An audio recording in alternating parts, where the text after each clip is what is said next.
কথা, ঠিক কিনা? এই মাঠে আল্লামা দেলোয়ার হোসেন সাইদী সাহেব কথা বলেছিলেন, এই জায়গাতে আমরা ভলেন্টারি করেছিলাম।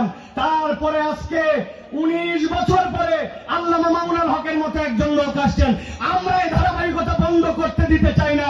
আগামীর বাংলাদেশ যতদিন থাকবে আলেম ওলামারা এখানে আসবে ইনশাআল্লাহ।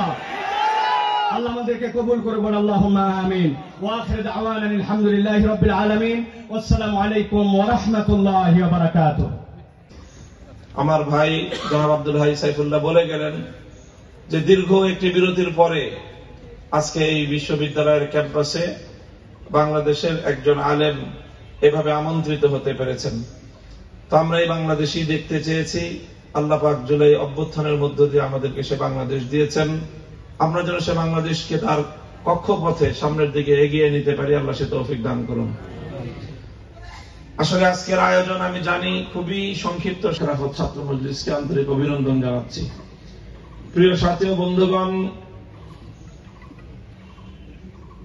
বিগত 16 বছরে বাংলাদেশে অনেক জুলুম, অনেক অন্যায় এবং অত্যাচার, অবিচার হয়েছে এবং এই অন্যায় এবং অবিচারের, এই জুলুম, খুন, গুমের শিকার অনেক মানুষ হয়েছে।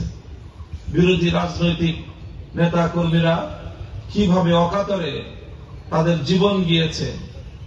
সবচেয়ে মর্মান্তিক বিষয় হলো যে অসংখ্য মানুষ তারা গুমের শিকার হয়েছে। একজন